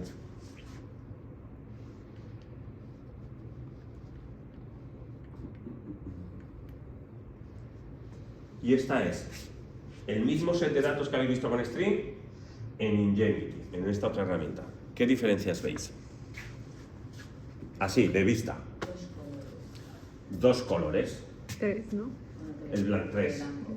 Primero Stream te ponía cada proteína, le daba igual el color, ¿no? Es una asignación aleatoria. Aquí el programa te dice, bueno, no solo me des 200 nombres, sino dime esas proteínas si están up o down, si están sobreexpresadas o sus niveles descienden en la comparativa del tumor que responde a inmunoterapia versus tumor que no responde. ¿Puedes repetir? Sí. Antes en Stream hemos hecho la comparativa, sabemos que hay pacientes con el mismo tratamiento, unos responden y otros no, con el mismo tamaño de nódulo, mismo estadio asociado a patología, etc. Hemos hecho espectrometría de masas, hemos hecho proteómica, hemos hecho el análisis estadístico y vemos que hay 200 proteínas que cambian de expresión. En la herramienta anterior le metíamos el código de esas 200, pero no le decíamos qué proteína subía en un grupo o bajaba en el grupo que has comparado. ¿Me explico? Sabíamos que eran 200 que cambian, pero Stream no te pide cuál es la tasa de cambio, ¿vale? Aquí, en Ingenuity, en rojo son las proteínas que aumentan en los pacientes que no han respondido, por ejemplo. Y en verde, las que bajan, que ya de un vistazo ya es información que te puede resultar interesante. Las hélices es Stream, te da solo bolitas y aquí te dice esto, que sepas que es un dímero. Tiene que haber 2 moléculas de esta proteína para que sea funcional. ¿Vale? La hélice es otro motivo estructural que le da una funcionalidad concreta. Había otra donde era. Mira, aquí, el cascanueces. Esto es porque es una subunidad del proteosoma que va a degradar las proteínas. ¿Vale? ¿Y ese que tiene? Hélices yo creo que son motivos de unión a membrana, creo. Pero bueno, dime. Esos 3 puntitos como una especie de... ¿Cuál? Ay, que está en medio, al lado del hélice que has señalado. La hélice del centro a su izquierda. Ay, ese 3. Este que es un trímero, Ah, vale. que necesita 3 moléculas para ser funcional. Esto es un factor de transcripción. Vale, vale. Este, que tiene una flechita que hace... Ese te está diciendo que sepas que esta proteína se autorregula. O sea, en función de los niveles de esta proteína, manda una señal para que se sintetice más, o que se deje de sintetizar, o que se sintetice menos. ¿Vale? Entonces, en un vistazo, fijaros lo que cambia al utilizar un software u otro. ¿Vale? Más cosas que veis que os llaman la atención. Esas rayitas azules. Esta es que es la interacción que yo tenía seleccionada cuando la imprimí. Las Estas sí. Vale. Pero, qué bonito. no son rayitas azules. Otra diferencia y grande de Ingenuity y String es que Ingenuity te mapea las proteínas en su localización subcelular. Lo que está aquí es espacio extracelular. Lo que cae aquí es membrana plasmática. Lo que está aquí es el citosol y lo que está por debajo es el núcleo. Esto String no, String te hacía... Te conecto, pero claro, no te digo ni si esta proteína cambia, ni te digo si es nuclear o no. ¿Vale? Y por otra de las razones por las que String, o sea, Ingenuity es de pago, son los puntos blancos. ¿Vale? Los puntos blancos son proteínas. Ingenuity entra en Medline y analiza todo. ¿Vale? Los puntos blancos, Ingenuity te dice, no sé qué metodología has utilizado, pero que estas que yo te pinto aquí, tú no las has detectado con tu metodología, pero yo te digo que si has visto esta y esta que se alteran, esta es probable que también, porque conoce mucha biología, ¿vale? Entonces, te propone cosas que tu tecnología no ha medido para que tú las tengas en cuenta a la hora de interpretar funcionalmente la red, ¿vale? Y eso vale dinero también, claro. ¿Y estas rayas continuas y rayas normales? Rayas continuas. Luego Ingenuity tiene toda una leyenda, ¿eh? Las líneas continuas van con PP, Protein-Protein Interaction. Lo que te está diciendo es, esta y esta interaccionan físicamente. O sea, esta entra al núcleo a jugar con esta, ¿vale? O iniciar transcripción o lo que tenga que hacer. Las discontinuas es interacción funcional. Eso en String no es tan evidente. Tienes que cliquear en cada rayita, a ver a dónde te manda la fuente de información para ver si interacciona físicamente o funcionalmente. Entonces, a la hora de analizar un interactoma, bueno, pues tú ya ves cuántas proteínas suben, cuántas bajan, pues tú aquí ya puedes decir, pues es que las proteínas que yo veo que cambian, las nucleares, casi todas están en rojo, casi todas están sobreexpresadas. Entonces hay mecanismos nucleares de resistencia a la inmunoterapia. Probablemente esos pacientes, ¿por qué no pensar en combinar esa inmunoterapia con algún inhibidor de NPM1? ¿Por qué? Porque si yo reduzco la expresión de este, probablemente se dejará de ser rojo, este también, este también, este también y este también. Y entonces ya pondría el mapa de proteínas más similar al paciente que ha respondido a la inmunoterapia. Entonces, esto te da vías de posibles cotratamientos, ¿vale? Pero lo mismo puede ser que inhibir este o tener que sobreexpresar este. No, este parece que está bajo en esos pacientes. Bueno, ¿hay algún activador de este gen que nos permita que responda? Entonces, de aquí pueden salir 200 ensayos clínicos a probar a ver este inhibidor, toxicidad, es tóxico, si no, se puede combinar con inmunoterapia, si no, es un poco la batalla de nuestro día a día, ¿vale? Aquí vamos a hacer un break, ¿vale? Entonces os voy a enseñar, habéis estado, los que tenéis ordenador, habéis estado jugando con String, a ver si os lo contaba.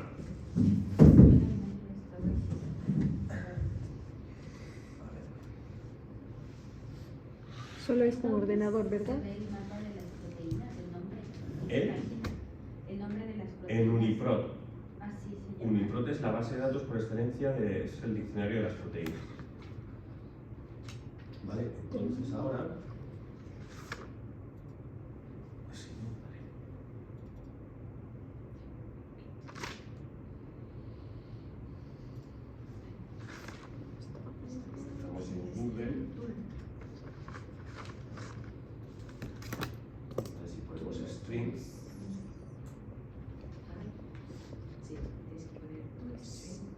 y es el primer link, ¿vale?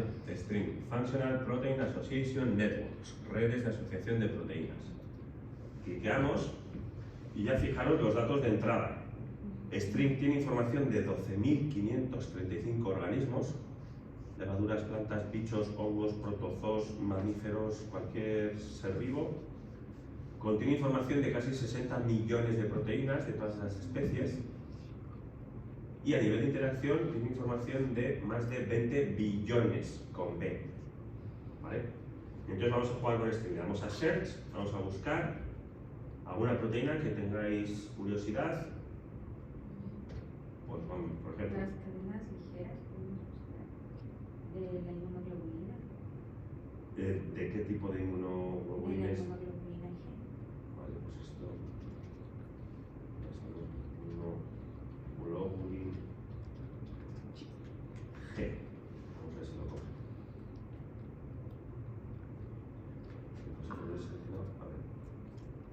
Autodetect, no. Igual será un homóloga, nos saldrá. Desplegamos en las especies y Homo sapiens, ¿vale? La humana. Vamos a Search. A ver, aquí de las que nos propone, bueno, que si no me duele el nombre. Glucosa inmunoglobulina y receptor de transcripción, pues esto.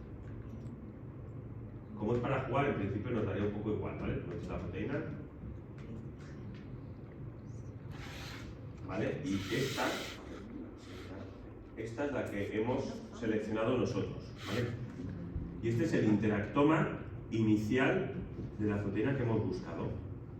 Este siempre os va a dar 10 bolitas, 10 proteínas, ¿vale? Si le dais aquí, pone More, van a salir más bolitas, ¿veis? Bueno, Chelia. Chelia G y caminas. Sí, no, ahora Y esta era la nuestra. Entonces podéis mover, podéis cliquear aquí en la bolita y os va a llevar a la estructura, ¿vale? Los dominios. ¿Cómo llegáis a la tenía que probar. Seleccionas uno y le das a continuar. Ah, vale. Es primera vez puesta. Sí, pues yo la primera, pero ¿Vale? Os da la información de la proteína, nombre, quién es, diferentes bases de datos, tanto en Ensemble, Kerr, RefSec, Uniprot. sí, es que estoy ¿Vale? Aquí moviendo. mismo decimos, vale, Uniprot. Pues cliqueas en Uniprot y te lleva directamente a Uniprot. Y aquí veis el código Uniprot de esta proteína, que era el código que os he dicho que es como el DNI. Y aquí en la margen izquierda tenéis todo el glosario en Uniprot. ¿Vale? Quiero la función, quiero los nombres, quiero dónde se localiza a nivel de la célula, en qué enfermedad participa, qué procesamiento tiene de modificaciones posttraduccionales, fosforilaciones, etc. En los tejidos, cómo se expresa, con quién interacciona, también en Uniprot te da información de interacción, a qué familia de proteínas pertenece, qué secuencia, ¿vale? Si clicamos en secuencia,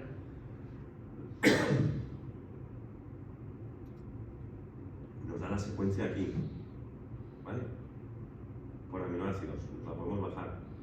Metionina, valina, desde el aminoácido 1 hasta el 300, ¿dónde está el último?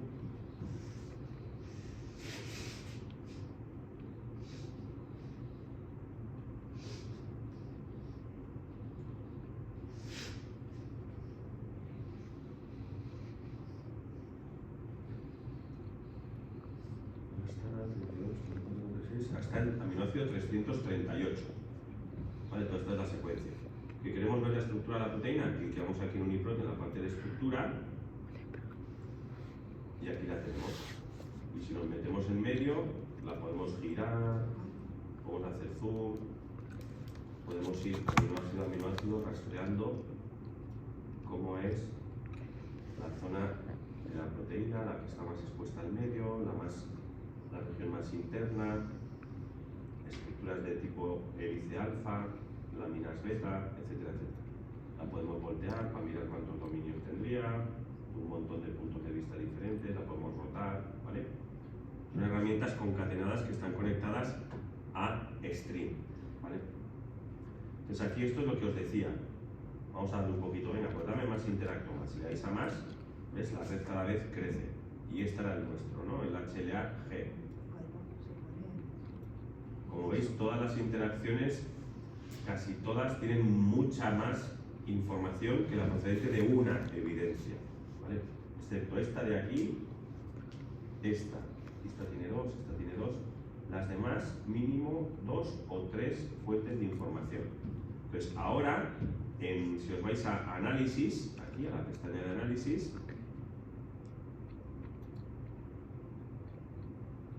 ¿veis? Aquí ya os sale proceso biológico, ¿vale? Pues por ejemplo, la primera, citotoxicidad mediada por células natural killer. Si lo cliqueamos, todo el interactoma se ha puesto en blanco y en este colorcito que veis aquí, en rojo, nos ha pintado las que participan en esa función. Si queréis ver de la red, pues me interesa justo, pues mira, la respuesta inmune adaptativa. Me las pintan morado. ¿Veis?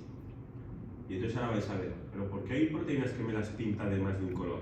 Porque una proteína puede tener más de una función. Puede participar en más de un proceso biológico. ¿Vale? Entonces así ya no tienes solo la foto, sino ya puedes ver qué proteínas de tu interactoma pueden participar en qué procesos biológicos. Y ahora, por ejemplo, pues también de este interactoma, pues esta misma. Respuesta a bacterias, pues esta me las pinta en verde. Entonces, de todo el interactoma, aquí la pregunta es, ¿qué proteínas son las que se inducen en respuesta a bacterias? Entonces tengo que subir, ¿y cuáles me han pintado en verde? Pues mira, esta. Y así vas sacando información que te facilita la interpretación, ¿vale?, del proyecto en función de dónde vengan las proteínas, ¿vale? Entonces, esto es muy... La generación de esto en el contexto del ejemplo que os he contado, pues es muy interesante en las discusiones con oncología. Probablemente con el jefe de servicio, gente muy veterana, son los que operan y tú le enseñas esto y pues no te sacan del despacho con un bofetón, pero te dicen, a mí aclaran esto, o sea, ¿qué pasa? ¿Por qué este responde y por qué este no? Y esto no es la solución.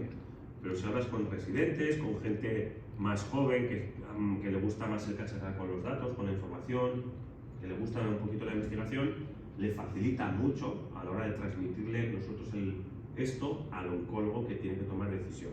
Entonces decir, pues es que de todas las proteínas que vemos que este paciente difiere del que ha respondido, pues es que esta, fíjate, ¿no?, interacciona con todas estas. Entonces, he visto que hay un inhibidor de la casa comercial o de la farmacéutica tal. Hacemos un ensayo clínico combinando inhibidor de HLA-G con la inmunoterapia en fase 1 y empiezas otra vez a reclutar, ver qué pacientes entras, cuáles no, y así es como avanza un poquito la ciencia. ¿Vale?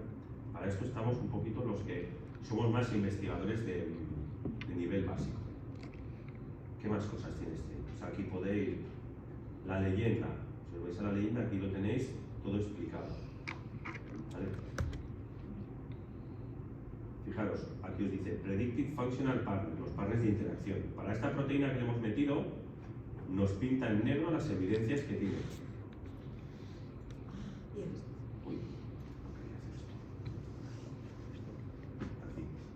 ¿veis? De todos los parámetros que tiene aquí Stream, pues esta proteína le da un buen score si acude a text mining o a database. ¿Vale? Aquí solo una fiabilidad, ¿vale?, que es a partir de experimentos. Entonces, es una forma de tener la información ordenada. Si le dais a Sports, os podéis bajar todo en formato Excel. De qué proteína interacciona con cada una de ellas, cuál es el score, os podéis bajar la red en formato PNG, ¿vale? Y es una herramienta, ya os digo, gratuita, muy sencilla. Con esta vais a trabajar después el trabajo práctico, porque esto, aunque luego os lo repetiré, cuando el COVID empezó, lo primero que se hizo fue partícula viral, SARS-CoV-2, los laboratorios que tenían en niveles de seguridad altos, que podían trabajar con la partícula viral completa, pudieron trabajar con el SARS-CoV-2 aislado, otros como el nuestro trabajamos con trozos del SARS-CoV-2, ¿vale? el SARS-CoV-2 si lo troceas no es infectivo. Cuando es puñetero es cuando está todo el virus, pero cuando le cortas una parte al virus, esa parte no es infectiva y de hecho se utiliza para el desarrollo de las vacunas que a todos nos habrán puesto 2 o 3 veces. ¿Vale?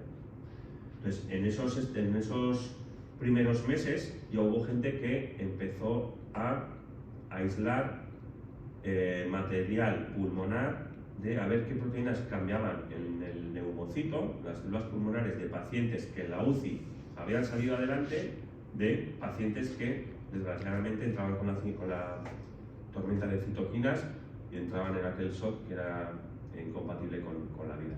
¿Vale? Les interesaba saber las UCI, pues para evitar que se te llenen, porque no era un continuo que os voy a contar, todo lo hemos visto, pero hubo gente que ya empezó a hacer estas metodologías para ver en qué se diferenciaba o qué proteínas cambiaba la expresión en el pulmón cuando era infectado con el SARS-CoV-2. Entonces, una vez que sabes qué vías toca, tú le puedes putear la entrada, hablando mal y rápido. ¿Vale? Si yo sé que tú para entrar en mi casa me tienes que modificar estas 200 teclas, ¿vale? Yo ya sé cómo evitar que entres tan fácil. ¿Vale? Yo ya sé qué timbres tocas, ¿no? Un poco el símil. Y utilizaron string. Se hicieron la proteómica, vieron qué proteínas cambiaban de expresión por acción del SARS-CoV-2 y dijeron, bueno, estas 200 proteínas o las que fueran, que se comportaban de manera diferente, ¿cómo se relacionan entre sí? No vamos a ir una a una mirando en internet, tú quién eres, dónde estás, ¿no? Pues utilizaron UniProt, utilizaron string para ver de todas esas proteínas que cambiaban, cuáles formaban una red. Había muchas que formaban una red muy juntita, igual tocando una tiras abajo todas las demás, rompes esa interacción. Esa es un poco la idea del caso práctico, ¿vale? Entonces, si os parece, ahora descansamos. Retomamos a las 6, ¿parece? ¿Sí? 6 y 10 para tomarnos un café. ¿O no? Ah, vale, sí, perfecto. Sí, no, yo es que no sé cómo habéis pautado los descansos. Como son sesiones tan de 5 horas, pues se hace largo para todos, yo entiendo. Son 6 y 10, vale, sí. Cafetería abajo todavía está bien, no está abierta, ¿no?